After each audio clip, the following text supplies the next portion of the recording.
അപ്പോൾ എന്നെ ന്യായീകരിച്ചുകൊണ്ടിരിക്കലല്ല പാർട്ടി പ്രവർത്തകരുടെ ബാധ്യത. ഞാൻ തെറ്റ് ചെയ്തിട്ടുണ്ടെങ്കിൽ ഇപ്പോഴും ഞാൻ പറയുന്നത് ഉത്തമമായ ബോധ്യം, രാജ്യത്തെ നിയമം പറയുന്ന ഏതെങ്കിലും ഒരു കാര്യത്തിനെതിരായിട്ട് നിയമവിരുദ്ധമായ ഒരു കാര്യം ഞാൻ ചെയ്തിട്ടില്ല, അത് ഉത്തമമായ ബോധ്യമാണ്. ഇനി അതിനപ്പുറം ആർക്കെങ്കിലും ആർഗ്യുമെന്റ് ഉണ്ടോ?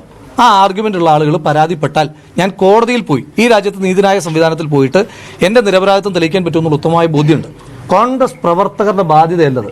അതുകൊണ്ട് യൂത്ത് കോൺഗ്രസ് സംസ്ഥാന പ്രസിഡന്റ് സ്ഥാനം 1:30. അപ്പോൾ ഇതുവരെ കൊടുത്ത വാർത്തകൾക്കൊന്നും ഒരു അടിസ്ഥാനമില്ല. എന്നോടൊരു ഹൈക്കമാൻഡും ആവശ്യപ്പെട്ടിട്ടില്ല. അത് തെളിയിച്ചാൽ നിങ്ങൾ പറയുന്ന ജോലി ഞാനും ചെയ്യാം. നിയമവിരുദ്ധമായി ഇന്നത്തെ ദിവസം വരെ നിയമവിരുദ്ധമായി ഏതെങ്കിലും ഒരു പ്രവൃത്തി ഞാൻ ചെയ്തിട്ടില്ല എന്നുള്ള ഉത്തമമായ ബോധ്യം എനിക്കുണ്ട്. ഉത്തമമായ ബോധ്യം.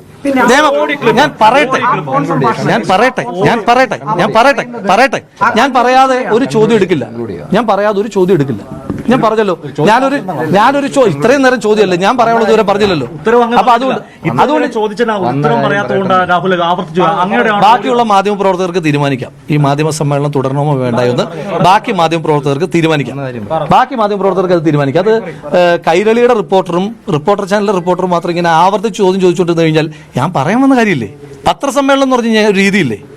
മാധ്യമ സമ്മേളനം എന്ന് പറഞ്ഞൊരു രീതിയില്ലേ? മാധ്യമ സമ്മേളനത്തിൽ പറയാൻ വന്ന ആളുകൾക്ക് പറയണ്ടേ? അത് ഞാൻ പറയട്ടെ. അപ്പോ എന്നെ ന്യായീകരിച്ചുകൊണ്ടിരിക്കലല്ല പാർട്ടി പ്രവർത്തകരുടെ ബാധ്യത.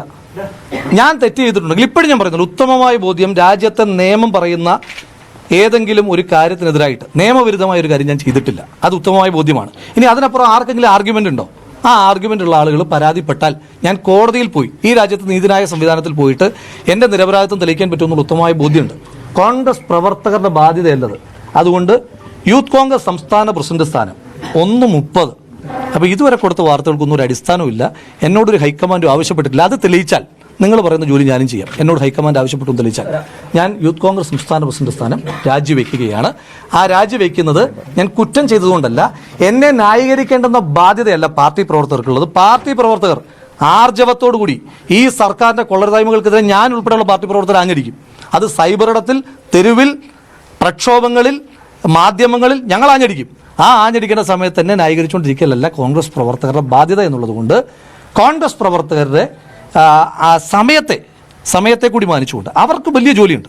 നിയമസഭാ തെരഞ്ഞെടുപ്പും ത്രിതല പഞ്ചായത്ത് തെരഞ്ഞെടുപ്പും വരികയാണ്. അപ്പോൾ അവർ ആ ജോലിയാണ് ചെയ്യേണ്ടത്. അതുകൊണ്ട് എൻ്റെ മുഴുവൻ കോൺഗ്രസ് പ്രവർത്തകരോടുമുള്ള എൻ്റെ അഭ്യർത്ഥന, പ്രിയപ്പെട്ട സഹപ്രവർത്തകരുള്ള അഭ്യർത്ഥന, എൻ്റെ നിരപരാധിത്വം തെളിയിക്കേണ്ടുന്ന ബാധ്യത ഞാൻ ഏറ്റെടുക്കും. ഞാൻ ഉൾപ്പെടെയുള്ള കോൺഗ്രസ് പ്രവർത്തകരുടെ ബാധ്യത നമ്മൾ ഈ സർക്കാരിൻ്റെ കൊള്ളരുതായ്മകളെ തുറന്നു കാണിക്കുക എന്നുള്ളതാണ്. അത് തുറന്നു കാണിച്ചുകൊണ്ടേ നമ്മളിരിക്കും. അത് തുറന്നു കാണിക്കാൻ വേണ്ടിയിട്ട് നമ്മുടെ സമയം വിനിയോഗിക്കും. ഇതുവരെ സംസ്ഥാന യൂത്ത് കോൺഗ്രസ് കമ്മിറ്റിയുടെ അധ്യക്ഷൻ എന്ന നിലയിൽ നിങ്ങൾ തന്നിട്ടുള്ള എല്ലാവിധമായ പിന്തുണയ്ക്കും മാധ്യമ പ്രവർത്തകരോട്, പൊതുസമൂഹത്തോട്, പാർട്ടി പ്രവർത്തകരോടുള്ള നന്ദിയും കടപ്പാടും അറിയിക്കുന്നു. ഒപ്പം അങ്ങയുടെ മാധ്യമ സ്ഥാപനത്തോട് പറഞ്ഞത്, ഞാൻ പ്രസിഡന്റായി ചുമതല ഏറ്റെടുത്തപ്പോൾ പറഞ്ഞത്, ഇപ്പം ഞാൻ തെറിക്കും, വ്യാജ പ്രസിഡന്റായി തിരഞ്ഞെടുക്കപ്പെട്ട ആളാണ്, വ്യാജ തിരിച്ചൽ കാർഡുമായിട്ട് ഞാൻ ജയിലിലേക്ക് പോകുന്നു എന്നാണ് പറഞ്ഞത്. ഈ ഞാൻ രാജിവെക്കുന്ന നിമിഷം വരെ അങ്ങ് എക്സ്ക്ലൂസീവായി കൊണ്ടുവന്ന ആ ആരോപണം തെളിയിക്കാൻ അങ്ങേക്ക് കഴിഞ്ഞിട്ടില്ല. ഇന്നത്തെ ദിവസം വരെ എനിക്കെതിരായിട്ട് FIR പോലും എടുപ്പിക്കാൻ കഴിഞ്ഞിട്ടില്ല. എനിക്ക് അപ്പോഴും പരാതിയൊന്നുമില്ല. നിങ്ങൾ നിങ്ങളുടെ മാധ്യമ പ്രവർത്തനം നടത്തുന്നു, നിങ്ങളതൊരു അജണ്ട വെച്ചിട്ട് ചെയ്യുന്നു എന്നല്ല ഞാൻ പറയുന്നത്. അപ്പോൾ തെളിയിക്കാൻ കഴിഞ്ഞിട്ടില്ല. ഞാൻ യൂത്ത് കോൺഗ്രസ് പ്രസിഡന്റ് രാജു.